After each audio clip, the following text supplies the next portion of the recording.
This interview is for information only and should not be considered as investment advice or a recommendation to buy shares in the company featured. Welcome to this Stock Box interview.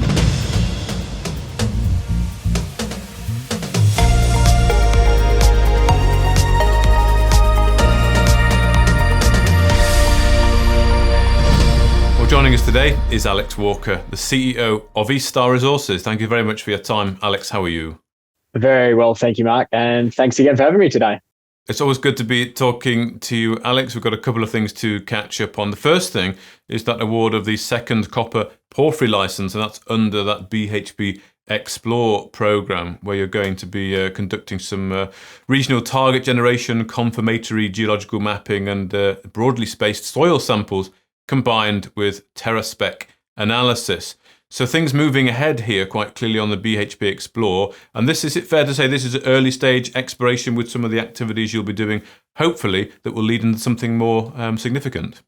That's exactly right, Mark. Yeah. So Snowy is a 121 square kilometre licence. It's a silica lithocap, 6 kilometres by 3 kilometres wide. And it was visited by Chris Van Wyck, our technical director, last September, and really happy with the alteration that he saw at surface and all of the right signs of where you expect to find a porphyry underneath the silica lithocap. So it's a really exciting target, hopefully one of many that's being generated by our team as part of this BHP Explore program.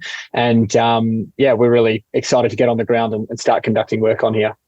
And the result of that would, I think you said in the RNS, it's really to confirm or negate the prospectivity. So is it really a sort of I don't know, should you use a market term, fill or kill kind of approach?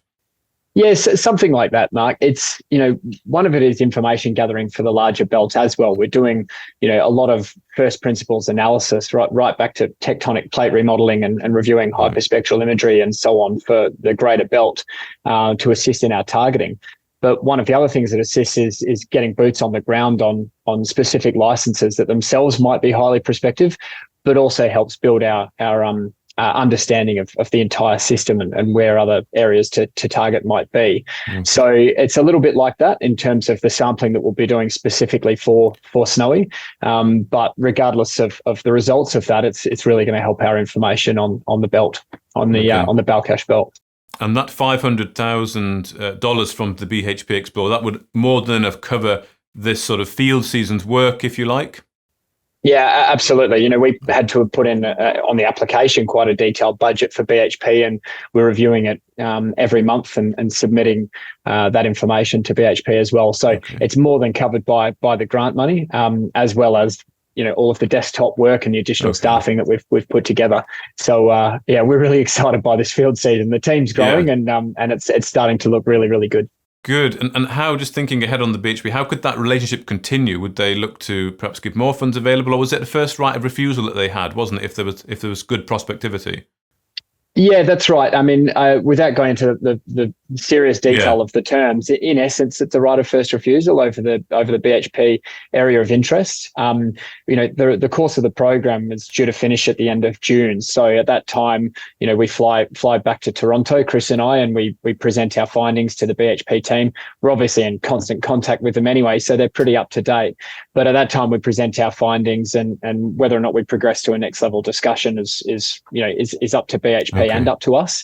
So it'll be interesting to see how that plays out. But they've said publicly, and we've included that in some of our presentations, that they don't bring people and assets and companies and countries, more to the point for Kazakhstan, into the program unless there's the intent of follow-on investing. So, so really, hopefully, it's a matter of us just doing all of the right things, and we can progress that with them a little bit further. Good. And then, of course, on Verkhuba there, you're expecting to get that updated JORC inferred resource in the next few weeks. Exactly right. Yeah, we're starting to get drafts through at the moment. So we're working on the details of the JORC table and so on. So, we are expecting that to be a few weeks away. And look, I'm really excited by that as well. It's our inaugural JORC resource, part of a three-strand strategy that we've got now, which is VMS porphyry and sedimentary hosted copper. The VMS is much more advanced than the other ones, but a little bit smaller, but has the opportunity for near-term cash flow and still have, fantastic companies. I've always said you can build a company off a VMS deposit.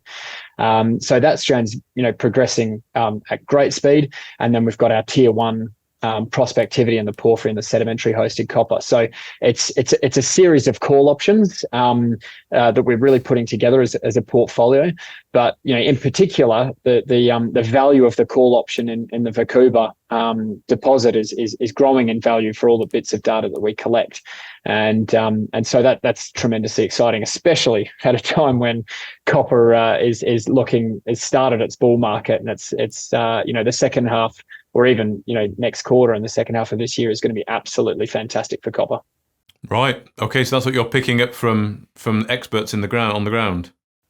Oh, look, absolutely. I mean, investment banks, UBS, for example, which has typically sort of stayed out of the conversation the last couple of years, just released a report a couple of weeks ago that said there's a deficit this year of copper, this year, as in 2024, of 327,000 tons of copper.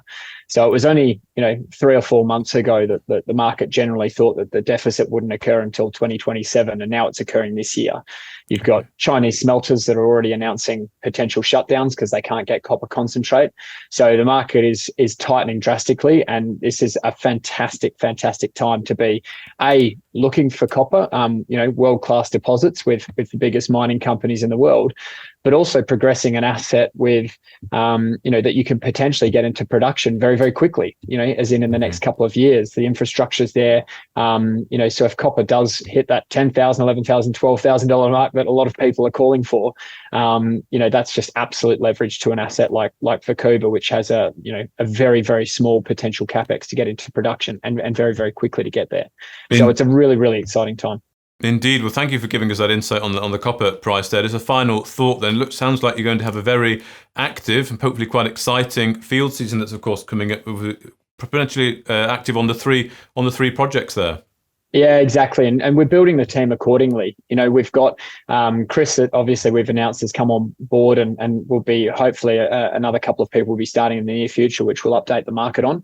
But the team is really in place to execute these programs now, and having the correct operational structure to execute good programs well and safely is exactly what we intend to do as an operational imperative, but it's also what a group like BHP is looking for when looking for a partner. So putting all these things together now is, having done it in the past, but even more so now with the 2 extra copper strands is critical, and we're executing that really, really well. Well, thank you very much for your time. Alex Walker, the CEO of East Star Resources. Thanks, Mark. Cheers. If you enjoyed this interview, then give us a thumbs up, a like or a retweet. Subscribe to us on YouTube or follow us on Twitter and hit that notification bell to be the first to know when we release new content. There's loads of great content on our website too, across all our programs at stockboxmedia.com. Thank you for watching.